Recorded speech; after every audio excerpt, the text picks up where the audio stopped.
An average hour of TV programming includes 40 violent acts per hour.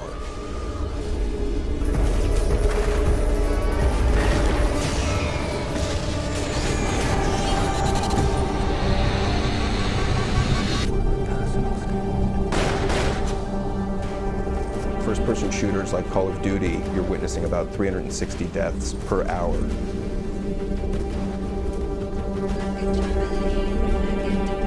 There's been a 380% increase in the amount of violence in child and teen programming from 1993 to 2001.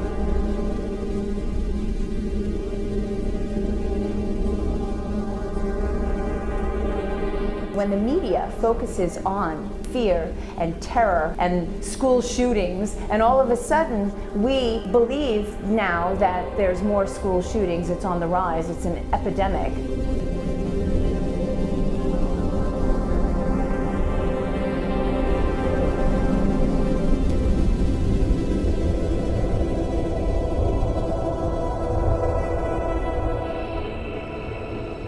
Television portrays the ideology of the society, the structure of the society, the power relations, and so on.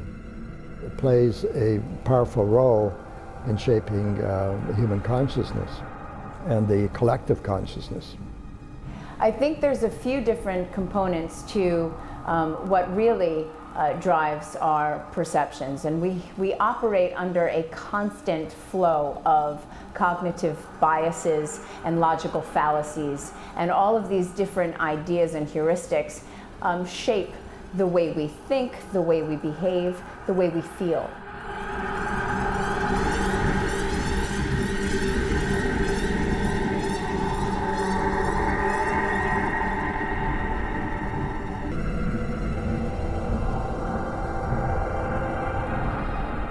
This year is on course to become the deadliest year of terror in history. The United Nations, for the first time, saw a UN official describe the situation in Syria as a civil war. The violence began with Egyptian security forces storming 2 makeshift camps that have been occupied by Morsi supporters.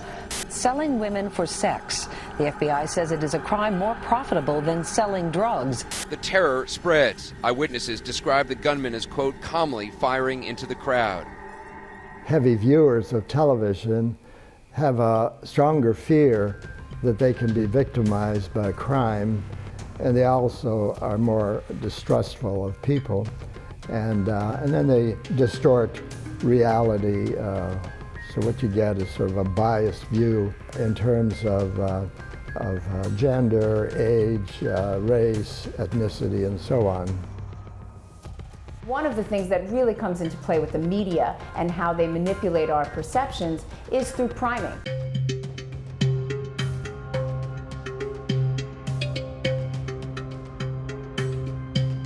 Priming is a natural external influence on our adaptive unconscious mind. It's a way that we have of saving time, really. We make shortcuts in our processing because that's the way the brain conserves energy.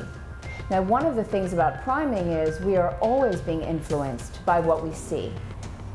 And it's outside of our conscious awareness almost always. So some of the cool research in this field talks about subtle things, subtle words or images, and how they have effects on not only our behavior, but our perceptions of the world and our self-identity. I can't type. I don't take dictation. I won't sharpen pencils. I can't file. My boss calls me indispensable.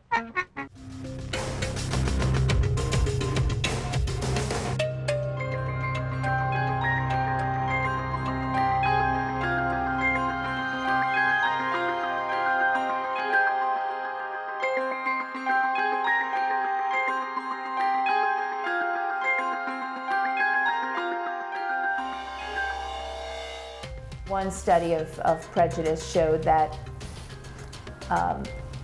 everyone in this culture, and probably many others, is prejudice against African Americans. That is the way our culture has been bombarding messages since the beginning of this country.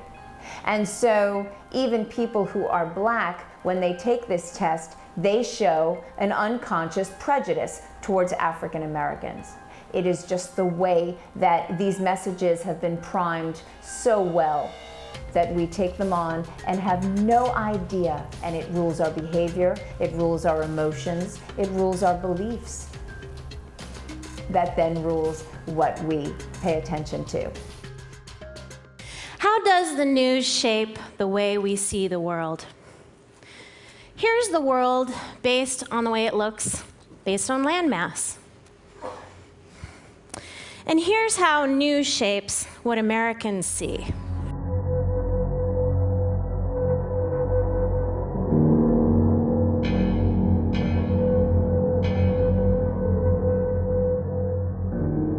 The media has a really good reason why they keep playing these fear messages. Number one, it gets our attention.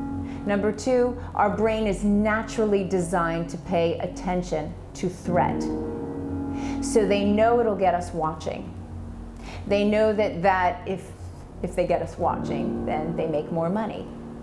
They know that the people that ultimately design some of these experiments on how our processing works and how to influence and persuade our own belief systems, they know that if they play into that, then they can get away with a lot more.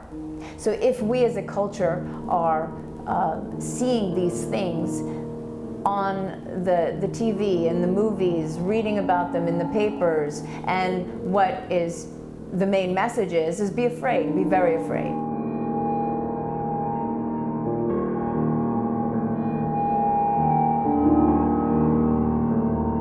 If we're constantly being bombarded with messages of fear and terror, then we start to believe the world is a scary place. Once we take on that belief, our confirmation bias, which is an unconscious heuristic that we have that shapes our perceptions and our behaviors, will then start to filter for those things that confirm that the world is a really scary place. So we don't see the alternative. We literally filter it out of our conscious awareness. And so it is a system that is set up to play on all of these inherent psychological aspects of the adaptive unconscious. And the powers that be and the advertisers and the newsmakers, they know about these things. This is, well researched. They know how the mind works. They know how fear gets in.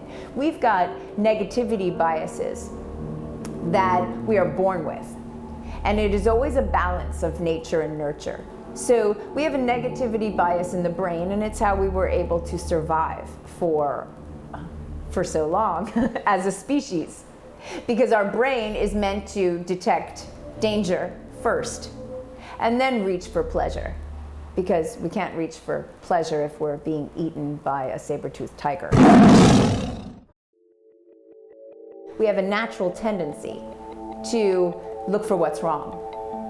That, coupled with the constant bombardment of negative and fearful messages, creates almost a guarantee that we are a society that is indeed skewed in our perception of how much danger is out there.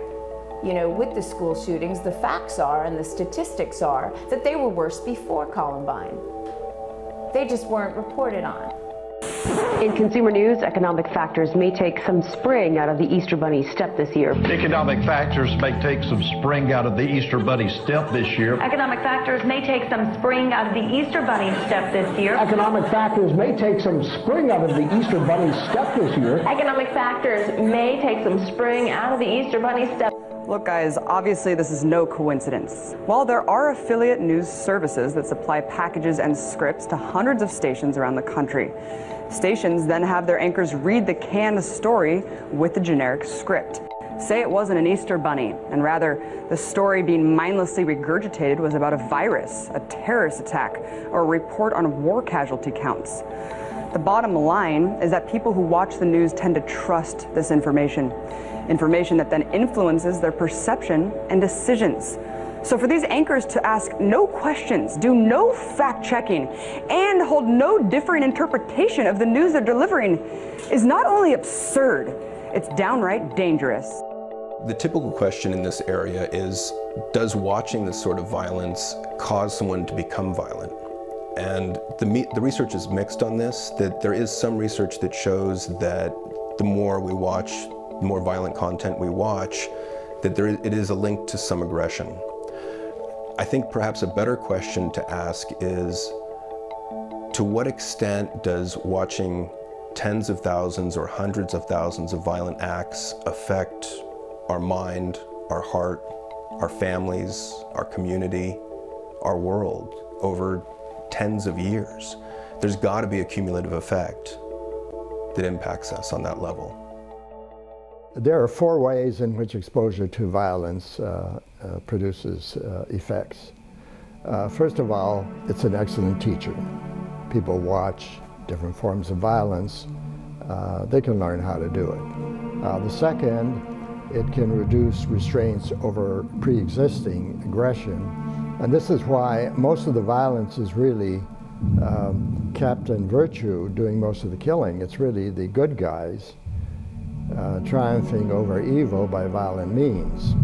And so if you have the agents of society being the main perpetrators of the violence, then you're legitimizing it.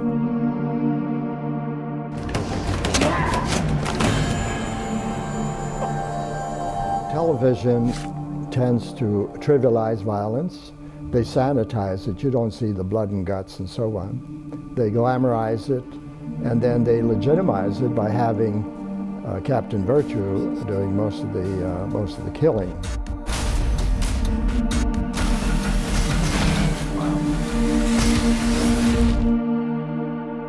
This second effect has to do with reducing restraints over aggression and legitimizing it.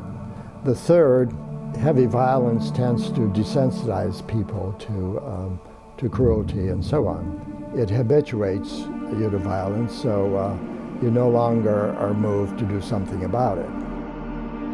5:15 p.m. on Tuesday, the man in the black coat punches him, knocking the victim to the ground. Here's what happens next. Nothing for 19 long minutes. People walk past the victim over and over and over again.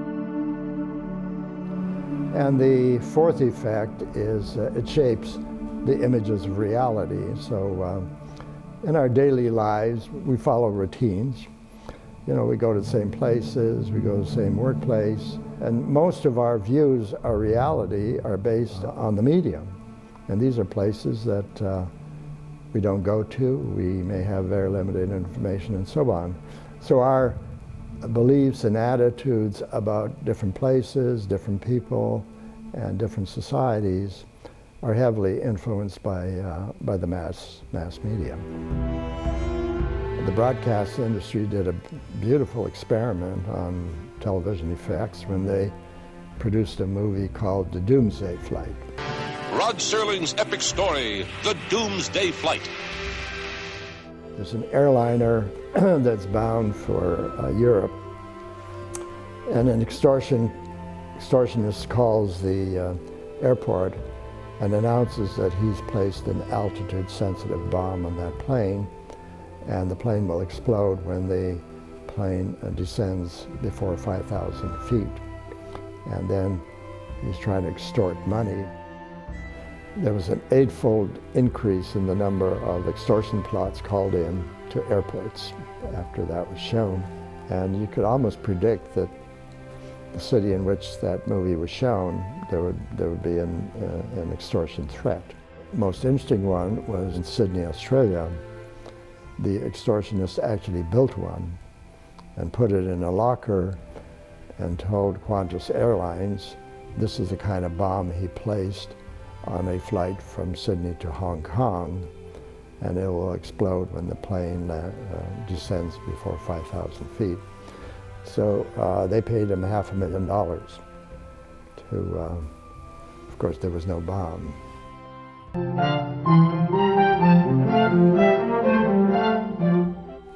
Bobo doll experiment was conducted about 45 or 50 years ago. Virtually every undergraduate takes psychology, and there's usually a photograph of the Bobo doll experiment. At that time, behaviorism had a stranglehold on the field of psychology, and their claim was that you learn and change behavior by rewarding and punishing consequences.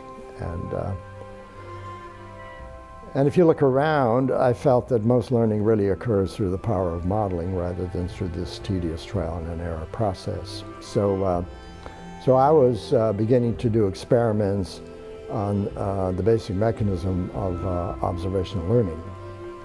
And in that context, I decided that I would include one involving symbolic modeling, because that was a time when television was rapidly being adopted in households, and for the first time, families were watching every form of inhumanity within the comfort of their homes, and there was strong public concern about the effects on this heavy dose of violence day in and day out on the attitudes and values and behavior of their children.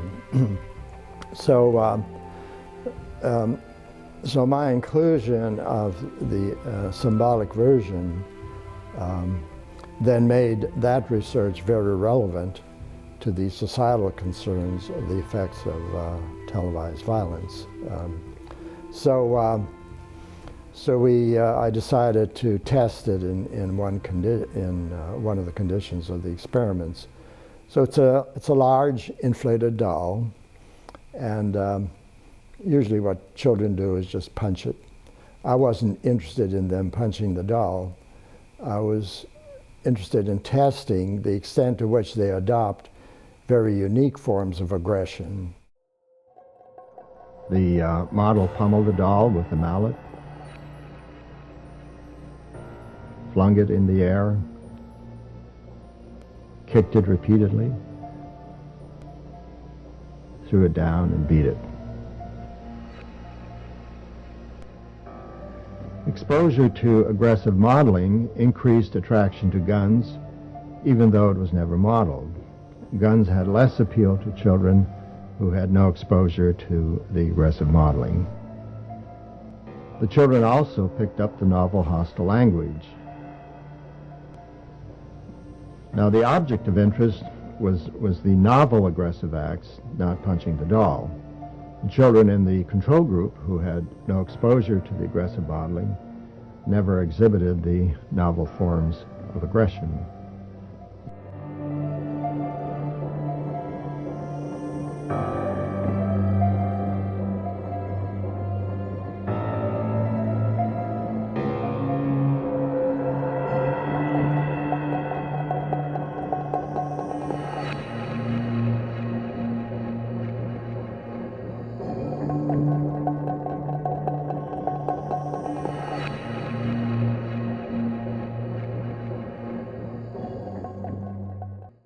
One study, they had two groups, unscramble word sentences, and they thought they were being tested for how quickly they process language, but really it was a priming experiment, and they've done so many priming experiments that it's pretty conclusive how we're constantly being subtly and not so subtly influenced.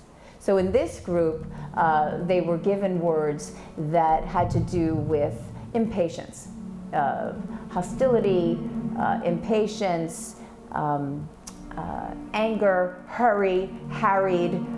All these words were embedded in these sentences, and the other one was primed with, patience and slow and, that type of flavor. And what they found was, at the beginning of the experiment, when the researcher said, this is the first part, for the second part you've got to find me in the hall and I'll tell you what room to go in. So after they all completed these sentences, they went to find the researcher, who was engaged in a conversation, and this was staged. And they waited to see how much time it took before the individual would interrupt in order to get to the next phase. Those primed with words of, impatience, they couldn't last more than 2 to 3 minutes before butting in. People that were primed with patience waited up to the full 10 minutes. So, these are the subtle things. In one group, they gave embedded words like age, wrinkled, Miami, retirement. But in these sentences, and they filmed how quickly they came into the study and then how slowly they walked out. And it affected not only their posture, it affected the time and the cautiousness with which they walked. And they have no conscious awareness of this. None. When asked why they interrupted or didn't interrupt, they had no idea. I had a client a few years ago that was completely immersed in violent media, so TV shows, movies, first-person shooters. And he had a proclivity towards violence. He got into a fight one day and got 2 fingers broken and a couple of ribs smashed. The interesting thing was when he came back to me to talk about it, he told me how surprised he was at how much this hurt, which really floored me. And yet it makes sense if you think about it, that if you've spent hours and hours watching this on TV and seeing the hero kind of take bullets and get hit by a bus and then still save the damsel in distress, I could see where there might be some magical thinking about, oh sure, I can take this and it's not going to hurt. And so yeah, I think there is a numbness that takes place, a desensitization that takes place over repeated viewings and complete immersion in this sort of media.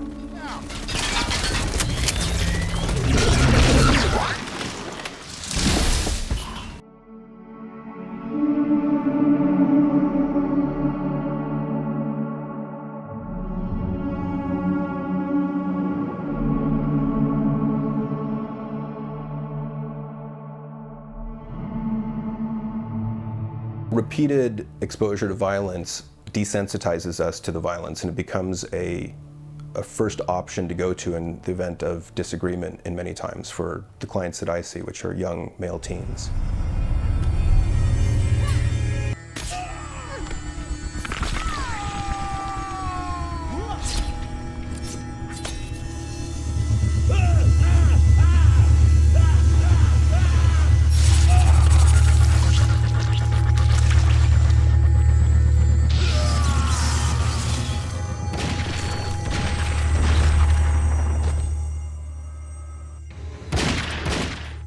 In a number of these tragic shootings, there have been a pattern of the shooters playing violent video games.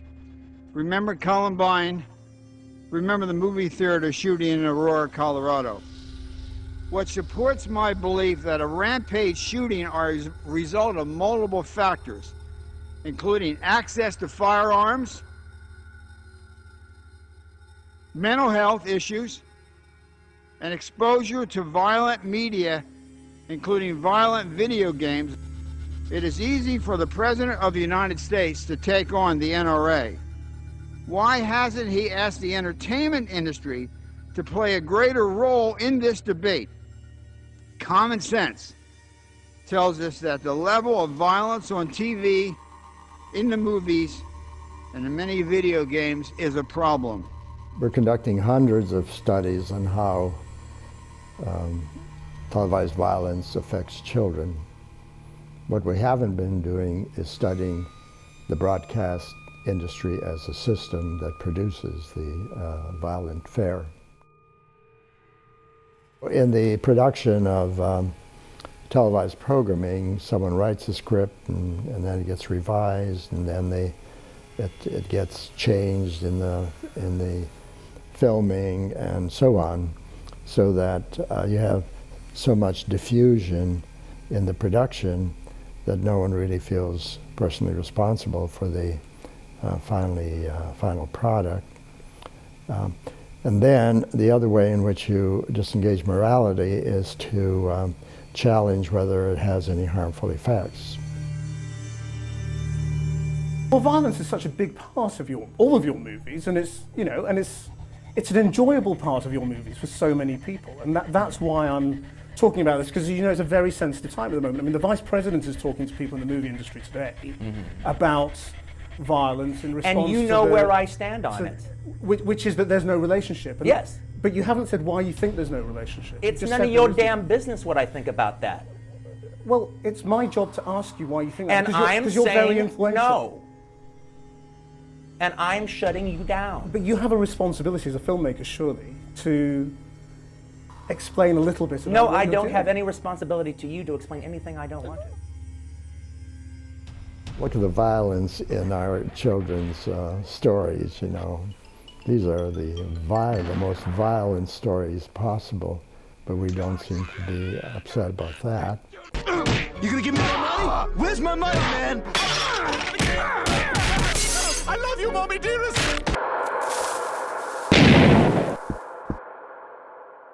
Oh my God! He killed Kitty! You bastard!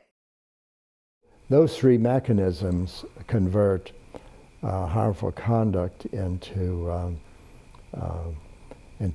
good behavior. We have become so accustomed to our cultural environment.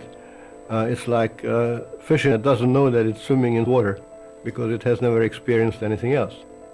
This leads us to the notion of cultivation. Cultivation is a stable system of messages and images that shape our conception of the world and of ourselves and of life itself and of society and of power. The heavy viewers, for all practical purposes, live in a meaner world.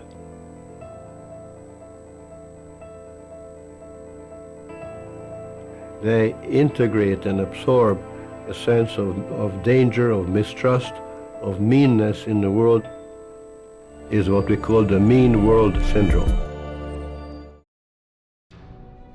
There was a psychologist who was imprisoned in a maximum security prison, and he was curious as to how the inmates were using violent programming. And what he found is that for the inmates, crime shows were educational TV. They're out there taking notes and how to do bunco jobs. And the media wants to be authentic, so they learned about alarm systems and so on.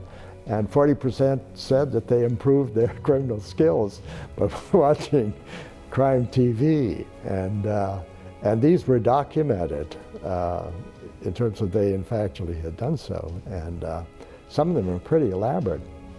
So these are the kinds of evidence that you use, and if all of them point in the same direction, you can be pretty confident that there's causation going on. I don't know what terrible things you've done in your life up to this point, but clearly your karma's out of balance to get assigned to my class. I'm Professor Annalise Keating, and this is Criminal Law 100, or as I prefer to call it, How to Get Away with Murder. As Americans, we're constantly being bombarded by these fear messages, whether it's terrorism, whether it's just the fragility of life, and how in any moment someone can take it from you. So it justifies the big players here, the defense industry. It makes us go along with things like our inflated defense spending, like the gun laws and things like that, because we feel that we need protection. Because they're playing into the fear which keeps our attention, which our brain sorts for through our negativity bias. They're also then playing into our confirmation bias, because once we have a belief, we will literally filter out any information that does not conform to that belief. It makes us feel comfortable. You know, our unconscious mind does not like ambiguity. And so sometimes it will take the easiest answer and not question. So when you have a culture that is bombarded with these fear messages, that is then then it creates these beliefs within us, then we filter out anything to the contrary, so that the positive messages go right past us. The media really shapes people's images of reality that affects how they behave. There was a journalist who once said he could create a crime wave in a week. All you need to do is put a lot of items on the front page, and we would have a crime wave. The networks distort the nature of the crime. In real life, violent crimes are about 10%, whereas on television, 77% of the crimes are violent.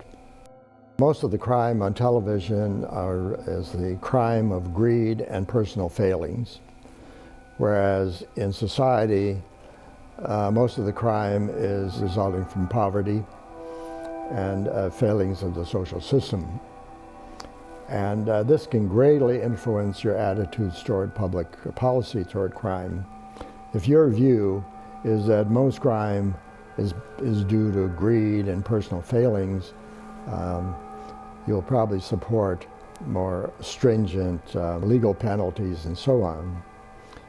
If you see how poverty might contribute to crime and the failings of our schools and so on, you probably would be more supportive of social policies to improve the quality of people's lives so they don't find crime an attractive activity. So not only do they exaggerate the incidence of violence, they also portray it in a way that could be shaping people's views that affect their attitudes toward public policies. And the problem is that kids imitate what's on TV. So not only are they imitating it, but when they watch it a great deal, that becomes their reality. So all of a sudden, their world is a world that's much more violent. No, you shut the up. Viewers are saying, you know, we like drama, but we don't like violence. The group Parents Against Media Violence held a march to bring awareness to all the violence on television. American children between ages 2 and 18 spend an average of 6 hours and 32 minutes each day using media, television, commercial, or self-recorded video, movies, video games, print radio, recorded music, computers, and the internet. We're more easily influenced than I believe we realize. If you go back to 1963, Stanley Milgram did a seminal psychological experiment where he pulled in 1,000 adult participants, and he told them that they were going to help people to learn. They were going to train people to learn. And he put them on a dial where they would administer shocks to a learner. And the dial went from 15 volts, which is barely noticeable, to 450 volts with a danger sign and 3 X's on it. And then they had research assistants in white coats that would encourage the person. And so they had a learner on the other side of the glass hooked up to these electrodes, and they would, when the person got the answer correct, they would get rewarded. If the person got the answer wrong, they were shocked. At a certain point, halfway up the dial, these middle-aged learners started complaining about heart issues, pain, begging the person to stop. The person in the white lab coat would reassure the participant, it's okay, keep going. Well, the question was, how many people would get to the 450 volt shock? And psychiatrists at that time said, oh, only 1%, that's sadistic behavior, nobody would do that. Well, what Milgram found was that actually 2/3 of the participants went all the way on the dial. And what's more, if the participants saw someone else go all the way on the dial, then they themselves, 90% of them would go all the way as well. If they saw someone else stand up and rebel, only 10% would go all the way on the dial. Cloud, horse, rock, house. Answer. Wrong. 150 volts. Answer, horse. Experiment, that's all. Get me out of here. Get me out of here, please. Continue, please. Go right on. I refuse to go on. Let me out. The experiment requires you continue, teacher. Please continue. Even though the learners were actors and the shocks were harmless, the participants still kept administering shocks on command. 180 volts.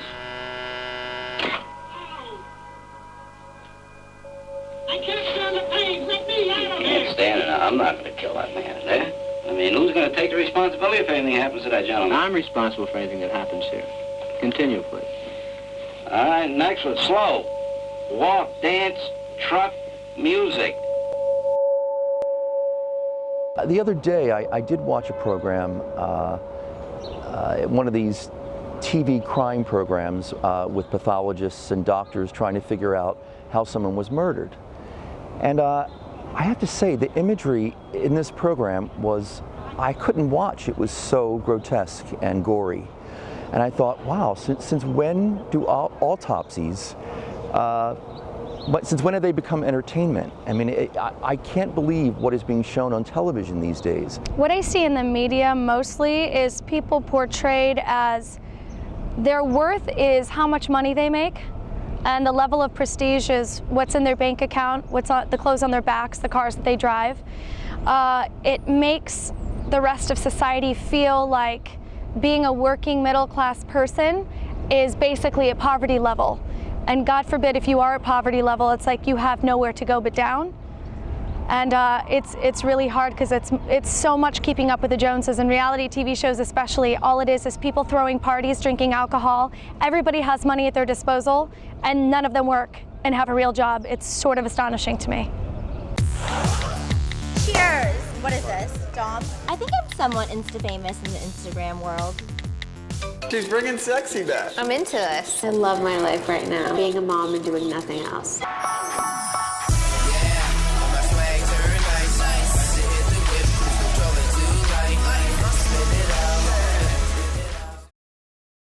I think that there was actually an advertisement during the Super Bowl, the last Super Bowl, about this man who was kind of talking about what a great life he was leading, and all through the ad he was kind of going around his beautiful house and showing the viewer, look at all these great things that I have, and in the end he kind of goes and poses out by his beautiful car. And so the takeaway for me at least was that, okay, like the good life to this man and the message that we're all receiving is that you'll find happiness when you have the right car, whether it's the right makeup or the right bag, whatever it may be. Philosophy, psychology, religion, just the great kind of wisdom traditions show that the good life is actually a lot deeper than the simply superficially happy life, and that the thing that makes life worth living is meaning, and how much meaning you experience in life and how much meaning you kind of give back to others and to your community at large. And there's a really fascinating study that was released a few months ago that really spoke to this point. They found, for example, that people who define themselves as living more happy lives were far more likely to spend money on themselves, to focus on their own needs and wants, to be takers, as the authors of the study put it, rather than givers. Whereas people who said that they were leading meaningful lives were much more likely to spend time on others, to spend money on others, to get buying gifts for others, for example, and to just be givers in general. And another interesting finding of the study was that the people who said they were happy were much more focused on the here and now, whereas people who were more associated with living a meaningful life had a much more kind of expansive idea of themselves across time. So they thought of the past and the present and the future, and that's what gave them meaning. I think the thing that really inspires us to move forward and gives us a reason for thinking that the world is a good place, that life is worth living, are those sparks of inspiration and elevation that we see during random moments of human kindness, or learning about somebody who overcame a serious illness and went on to found a charity or something like that. And I think, I don't know who kind of controls the the messages that are sent in the media, but I think that when you look at how people respond to programming, you see that they really want that they really respond to the kind of more awe-inspiring, elevating stories. There was a study that came out of the Wharton School of Business a couple of years ago, and it was looking at all the articles from the New York Times that were published in a 3-month period in 2008. And the researchers wanted to determine which articles went the most viral. So which articles were people kind of responding to the most? Were they passing and sharing with their friends the most? Were they posting on Facebook the most? And the really interesting thing was that the articles that went the most viral were also the articles that were the most awe-inspiring.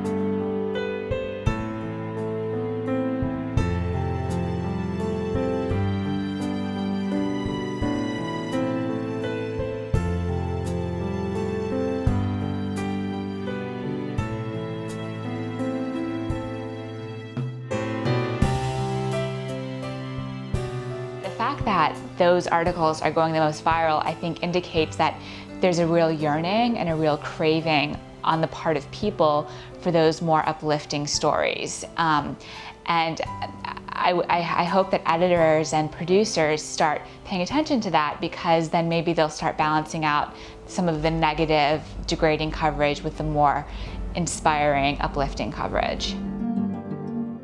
I think that media plays such a crucial, critical role, because whatever we're showing to the public becomes their reality. And so if we're showing the public the negativity, and I'm not saying that there isn't negativity in the world, I'm not naive to say that there isn't war and that there isn't hatred, I'm not saying that there isn't those things. But what about the good? What about the person how many acts of kindness in the thousands, in the tens of thousands happens daily? How many of those acts of kindness are reported? If we actually show the world all the good that's happening, first of all, they're going to feel a greater sense of wanting to bring more good into the world because they want to become part of it. But if you're giving attention to the negative, then people think that the only way they can get attention is actually by doing negative things. Isn't that so sad?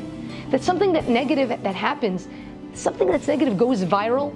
So a person's now thinking, great, if I need to get attention, I want attention, because that's what's happening in today's world, especially with the youth. Everyone's looking for me, I. Everyone's looking to get attention.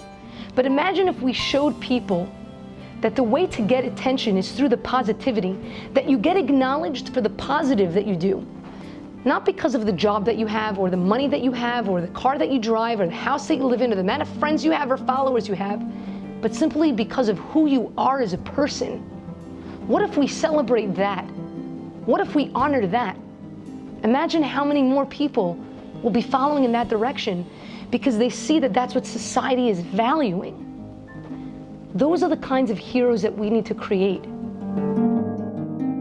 What would the world look like if there was more positive messaging in the media? I've given that some thought, and I think that we would have many more thoughts in our minds in terms of, I am worthy, I am capable, I am smart, I am loved, I can love other people. And I think there would be a lot of character strengths and traits out there, such as forgiveness would be common and practiced on a daily basis. We would be grateful for very basic things that I think we generally take for granted because we're human. So things like the clothes we're wearing, a roof, a bed, the food we eat. There would be more compassion for others and self-compassion. There would be more practice of exercises like mindfulness, loving kindness, meditation. There would be more use of character strengths, greater recognition of them, in order to motivate people, in order to push people to be their optimal selves. In my opinion, kindness is the greatest tool to empower people to recognize their value. Because if you envision a moment when you've done and engaged in an act of kindness, and how did you feel? Try and internalize how you felt. You felt awesome. Because in that moment, you caught a glimpse of your own value, your own potential. wow, I did that. I made that person smile. And suddenly you were validated through the right reasons. So kindness is really the tool to empower.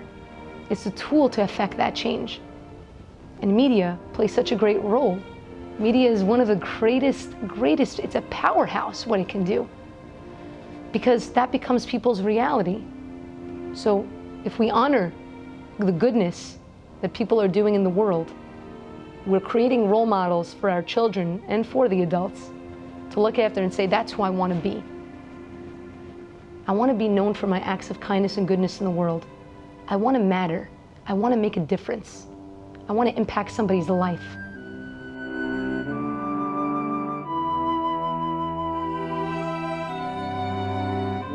It's scientifically proven that when we engage in acts of kindness and generosity and altruism, it's not just a feel-good. It doesn't just make us feel good. There are actually scientific benefits to it in terms of health, in terms of well-being. The science of kindness. Like most medical antidepressants, kindness stimulates the production of serotonin. Serotonin heals your wounds, calms you down, and makes you happy. The real kicker? Kindness boosts serotonin in the giver and the receiver, and everyone who witnesses it. Every act of kindness also spreads through 3 degrees of separation, and serotonin is just the beginning. You'll also produce more endorphins, the brain's natural painkiller. Endorphins are 3 times more effective than morphine, and they won't land you in jail. Also, being kind produces oxytocin in your system. Oxytocin, the cuddle hormone, promotes social bonding, exerts an immediate calming effect, increases trust and generosity, strengthens the immune system, and boosts virility. I guess they weren't joking when they said that being kind is a good thing. To top it all off, compassionate people also have 2 times the amount of DHEA, which slows down aging, and 23% less cortisol, the infamous stress hormone. There's this new field of psychology called positive psychology, which focuses on what it sounds like, the positive aspects of human functioning. So instead of studying depression and illness and the things that hold us back, positive psychologists want to look at the things that add to our lives. And one specific kind of research program within positive psychology is the study of moral elevation. And Jonathan Haidt is the researcher who really jump-started that several years ago. Moral elevation is the response to moral beauty. So if you see a very elderly woman crossing the street and she can't quite make it on her own, and a stranger comes and helps her, and you witness that, and you kind of feel this warm feeling in your chest, this kind of elevated happiness by seeing humanity's better nature. That's what moral elevation is. And researchers like Jonathan Haidt have been wondering, well, what does this emotion do to us? It makes us feel kind of inspired and uplifted, but then does it have actual consequences in how we behave and how we see the world? And so researchers are kind of creating situations in their laboratories where they induce people with moral elevation by usually showing them some kind of inspiring clip from television. And then they test the research participants to see if watching that morally elevating clip impacted their behavior in any way. The researchers brought in a bunch of research participants into their lab, and they had them watch different kinds of clips. One clip was meant to induce elevation in the participants, and the other clips were meant to induce more generic positive emotion, so happiness and amusement. And then at the end of the experiment, the researchers tested how willing to help the participants were by giving them the option to volunteer for a second study. And it turns out that the people in the elevation condition were significantly more likely to volunteer for the second study than the people in the other two control condition. You know, these are initial studies, but they do kind of show that elevation, you know, not only makes us feel good, but makes us do good as well. And if you're thinking about the kind of messages the media is sending, the programming we're watching, all of those inputs make a difference on how we feel and how we act in the world around us. But imagine if we're actually able to show people a glimpse of all the great things that are going on in the world. They feel a greater sense of responsibility to contribute positivity. Because, for example, if you're in an area that's filled with trash on the floor, are you more likely to pollute that area, or are you more likely to take your garbage and put it in the garbage can? If you're in an area where there's a lot of garbage, you're more likely to throw garbage on the floor. Why? Because it's already messed up. That you feel like, what's the difference? There's so much garbage out there, what does it make a difference? But if you're in an area where it's really clean, think about a time when you've gone somewhere, you're like, wow, this place is so clean, and you had garbage. How much more likely are you to go and put that in the garbage and not throw it on the floor because you don't want to mess it up? If we help people recognize that this world is really, really beautiful, they're going to be more likely to want to contribute more positivity. I don't profess to know a lot about many things, but I do know that you know, there's a lot of good people out there, and I think that we just have to be inspired and shown the path. Nothing to do with religious; it just has to do with you know, basic human needs, helping each other.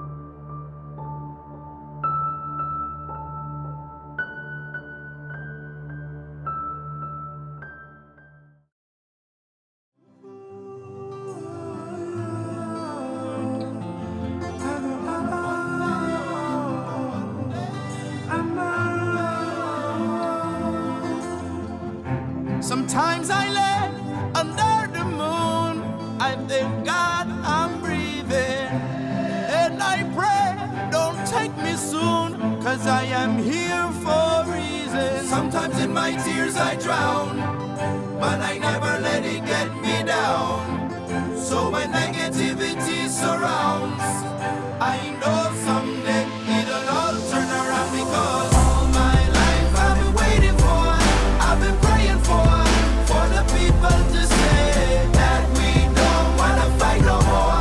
There'll be no more wars, and our children will pay. One day, one day, one day, one day, one day, one day.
Sometimes I lay under the moon. I thank God I'm breathing. And I pray, don't take me soon, 'cause I am here for a reason. Sometimes in my tears I drown, but I never let it get me down. So when negativity surrounds,